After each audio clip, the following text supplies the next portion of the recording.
Азыркы теманын аты экинчи дүйнөлүк согуш. Бул эми сөзсүз түрдө эң чоң темалардын бири, бирок биз ар бирин бөлүкчөгө карап карайлы дагы. Бүгүнкү азыркы темада согуштун башталыш мезгили деген бир подтемага токтололу дагы, ушул жерде сөз кылалы. Биринчи иретте согуштун масштабы жөнүндө кеп кылалы. Экинчи дүйнөлүк согуш бул адамзат тарыхындагы эң ири конфликт болгон эң ири согуш. Бул согушка дүйнө жүзүндө жашаган дүйнөдөгү баардык мамлекеттин ичинен 61 мамлекет согушка катышканда, бул жер шарынын 80% калкы согушка катышты деген сөз да, бул 80% калкы. Негизинен согуш бардык материкте, канча материк бар, 6 материкте, жер шарынын көпчүлүк бөлүгү жана 4 океанда согуш аракеттери керек болсо Евразияда, Африкада жана Океанияда жүрүүдө.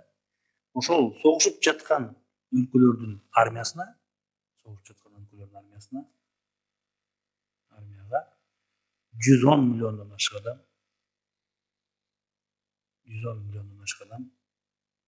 мобилизацияланганда, башкача айтканда 110 миллион аскер ушул согушуп жаткан өлкөлөрдүн армиясында болгондо, бул согуш эгерде биринчи дүйнөлүк согуш 4 жылга созулган болсо,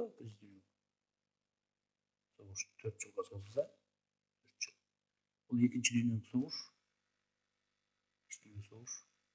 туп-туура 6 жыл 1 күнгө созулган да. Эгерде биринчи дүйнөлүк согушта 10 миллиондон ашык адам,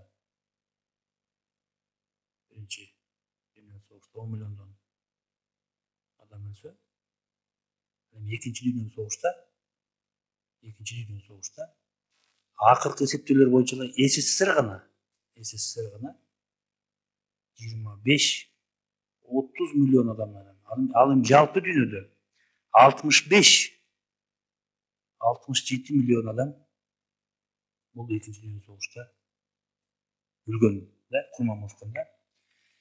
Ал бул 65-67 бул өлгөн адамдардын жарымынан көбү, 67-80% бул мирный граждандар, баягы согушка катышпаган, жанагы шаарды бомбалоодон, үйлөрдө кулагандан курман болгон мирный жителдер да көпчүлүгү этечи. Бул экинчи дүйнөлүк согуш биринчи дүйнөлүк согуштан көп кырдылуудан айырмаланган. Эгерде биринчи дүйнөлүк согуш баягы позиционный мындай согуш болсо, бул экинчи дүйнөлүк согушта адамзат тарыхындагы эң коркунучтуу курал болгон атомдук бомба колдонулду.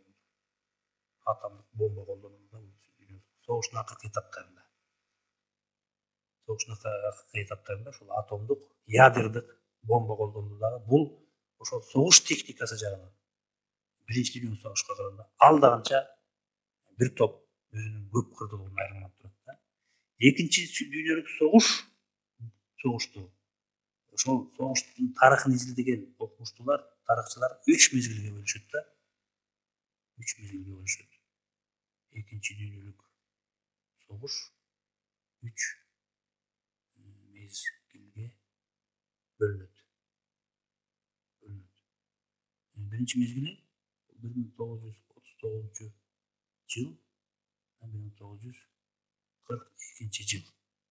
Бул согушта эмнеси менен өздү бул биринчи бөлүк. Бул согуштун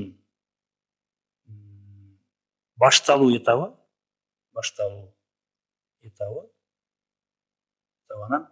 баягы согушту ким баштаган? Сөзсүз түрдө Германия. Ошол согушту баштоочу өлкөлөр мындай колунда инициатива көп болгондагы алар көбүнчө мындай жеңиштерге жетишип турган да. Экинчи бөлүгүндө 1942 жыл, 1944 жыл. Согуштагы бурулуш мезгил. Башкача айтканда, мына согушту баштоочулар Германия, Италия, Япония мамлекеттери болгон да. Мына ошол мамлекеттерге каршы анти Гитлердик коалицияны түзүлүшү менен баягы инициатива колунда болгон өлкөлөр эми акырындык менен артка чегине баштагандагы антигитлерлик коалициядагы мамлекеттер акырындык менен согуштагы инициативаны өздөрүнүн колдоруна ала башташкан. Мына ошол антигитлерлик коалицияны түзгөн өлкөлөр кайсы болгон? СССР. Жана сүрөттө көрүп Сталин, СССРдин лидери. Андан кийин Англиянын премьер-министри Уинстон Черчилль. Анан үчүнчүсү болсо АКШнын ошол кездеги президенти Франклин Рузвельт тарабынан негизинен антигитлердик мындай топ уюм коалиция түзүлөт дагы ошол фашисттик Германиянын чабуулдарын ооздуктоо үчүн түзүлгөн дагы. Анан акырындык менен бул антигитлерлик коалиция күчтү өз тарабына ала башташкан. Үчүнчү мезгил 1944 жылдан 1945 жыл. Согуштун аяктоочу этабы.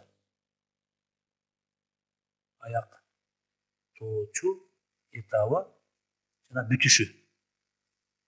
Бул бөлүктө ошол бүт бардык инициатива антигитлерлик коалицияга өткөн дагы жанагы согушту баштоочулар акырындык менен жеңиле баштаган дагы согуштун аяктоосу менен бүткөн. Мына ушундай чоң 3 мезгилге бөлүнөт экен. Эми согуштун башталышы жөнүндө кеп калалы. Согуш 1939 жылы 1-сентябрда Германия Польшага жанагы Блицкриг дейт. Блицкриг. Бул немисче сөз. Чагылгандай тез согуш деген план менен басып кирген дагы ошол Польшага басып кирүүсү менен экинчи дүйнөлүк согуш башталган. Согуш башталгандан кийин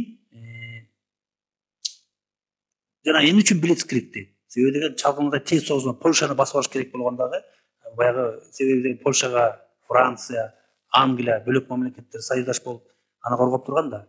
Ошондуктан жанагы Польша тиги эмне Франция, Англия мамлекеттери ойгонуп Польшага жардам бергичекти тез аранын ичинде 2 жуманын ичинде эле расчет кылган Гитлердин планы. Ошол Польшаны талкалап ийиш керек болгонда.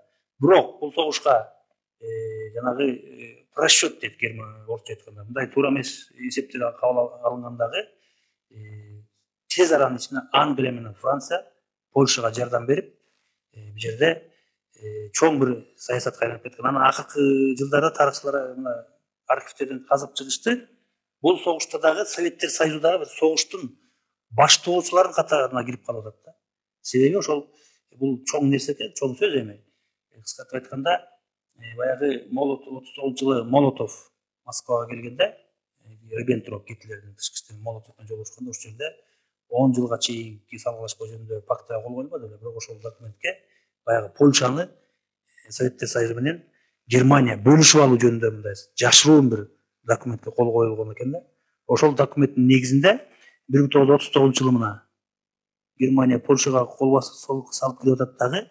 Кол салгандан кийин ошол жашыруун келишим негизинде 17 сентябрда Советтер Союзу СССР чыгыш тараптан Польшага кол салат дагы. Анан ошол архивдик материалдан табылган жанагы Висла деген Польшанын так ортосунан өткөн Варшава шаарынан өткөн чоң дарыя бар. Ошол Висланын көпүрөлөрүндө жанагы советтик германдык аскерлер жолугушуп кучакташып көрүшүп аткан сүрөттөр архивден табылган дагы. Бул боюнча чоң кийин маселе жаралды дагы. Советтер Союзу ошол экинчи дүйнөлүк согушту баштоочулардын бир катарына дагы кошулуп калды да. koşulup kaldı.